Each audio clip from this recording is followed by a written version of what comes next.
Well, welcome and good morning. I hope that the waterfall sound in the background isn't too distracting, but it is a very warm day. Without air conditioning, I need my front window open.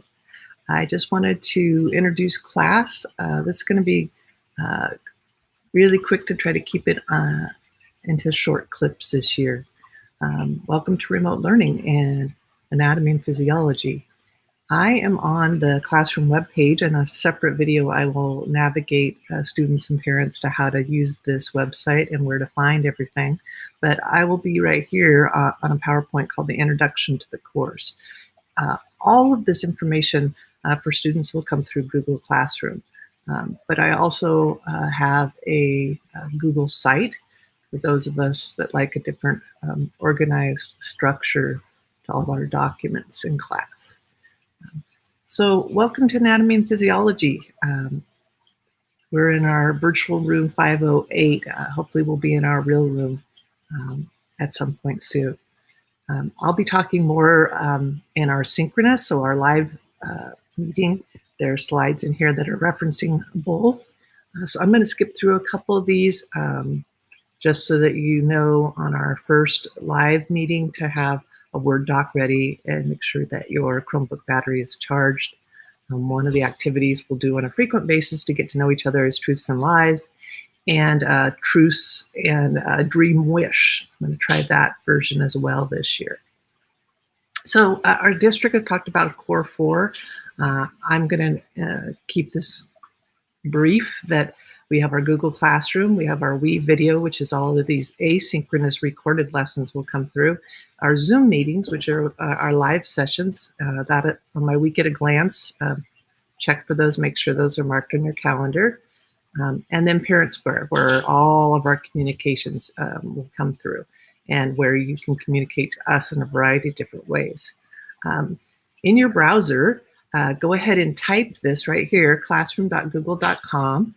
And if you're in period 5, your class code is right here, JW342EV. If you're in period 6, your class code to join is NYLQIJJ. So if you could add the class, make sure you're adding the right class period. And then at the top of almost any screen, right, you have a little star where you can bookmark it and keep it for the year. Right. So I'm going to introduce the course briefly and a little bit about my background. So what is anatomy and physiology? Who am I? And when we're in our live session, we're going to get into more about you and who are you, things about your learning style and your personality, and all of those things. So we're studying our parts and our functions, our structures and what all they do. We do have a new textbook this year. The textbook is on, the hard copies are on back order, Holes Essentials, and a few of them are available for checkout, but everybody will have access to the actual online version of these.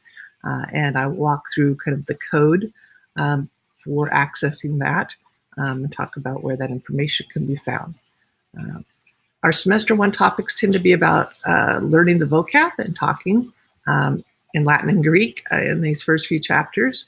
And then a review of kind of a lot of what was learned in their biology is the next 3 or 4 chapters. I will spend, out of these chapters, I'll spend more time on histology, the study of tissues.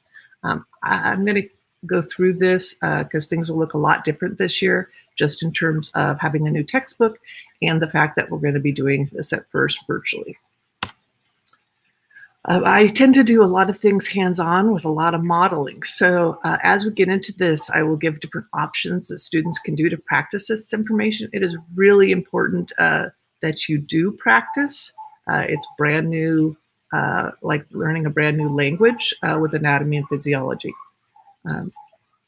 So when we do certain dissections in class, I walk you through these.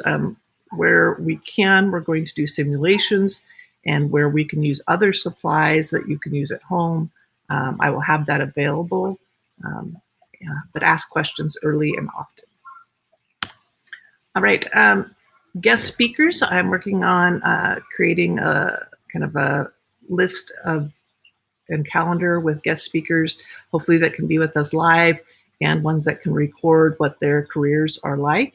Right now, Body World is at OMSI, so I highly recommend, if safely with your mask on, going and enjoying that, making a scrapbook or something as a project that'll be offered as a bonus. Our book has features so on cases and on careers. So both of those are going to be stressed with each chapter. In the next couple of weeks, we're really going to look at BARC, which is our visual, auditory, read, write, and kinesthetic. So what is your learning style? And kind of talking more formally about metacognition. How do we think? How do we learn? And looking at our personalities and how that influences hopefully our choices and our partners in terms of team building and making sure that we're seeing a lot of different diversity in our perspectives. So how do you be successful? Well, check in to Google Classroom. Everything's going to be posted there. There is a stream and a classwork tab that we'll talk about. And if you have concerns, of course, go through Parent Square, but there's also email. All of that should run through Parent Square. And unplug. So during lectures, don't have other screens up there where you're doing other things. We know that the brain does not multitask. It just toggles from one task to another, which can be overwhelming in terms of actual retention of the new information. So unplug during the lecture and what I'll call me time, that live time that we have so little of right now. Let's take advantage of it. Form study groups, whether those are virtual or with family members. Use those to practice information. The more you practice it, the more you teach it, and the person talking it is the person that tends to learn it. So keep that in mind. I'll say that several times. The person who is speaking the science is learning more science. So practice it and use it. Right, and then real briefly about me, because I'm sure I'm way over the 6-minute limits that research says are best for you. Hang in there. My degree is in microbiology. I was always interested in the things that make us sick, in particular cancer. So I studied those microorganisms, got my BS, and then got a couple of years, I did all the coursework for molecular and cellular biology through the biochem department at Oregon State, and then decided I would switch into teaching and get my master's. And loved it. So I love to learn new things. I love getting to build relationships with kids, and the way that this profession lets me grow and try new things and share my passion for science, especially doing science with students. So you can, this fourth bullet is all just about those examples of what I tend to do on my quote free time in the summer. So I'm usually involved in everything from some molecular design research in Texas to what's called Partners in Science for 2 summers at an aquatic ecology lab, to even during the year, which was NOAA Teacher at Sea, where I was three weeks out studying deep sea coral. But I try to stay in touch with the current science and share why I enjoy science as a way of understanding our world. And this is my 24th year at Camas, so I've been around a while. Really love this community. All right, and last little bit here is kind of what perspective I take when I'm teaching. There's more about this on Parent Square as well. I am a mother of 5. My stepson, it says 4+ because my stepson does not like pictures. So I respected that. My youngest right now is a sophomore at our high school, Kalina, my husband, Tom. My other daughter down here, Emma, she's a senior. So seniors, my heart's is out to you. This is not the way we want your senior year to start or be. Hopefully we will be back in school soon. And then Gabriel and Nicholas, my stepson's actually in between these girls and boys. So Gabriel's 23, math major, and Nicholas is my graphic design 25-year-old. These guys have all gone through the Camas School District. And my perspective really is that of being a mother.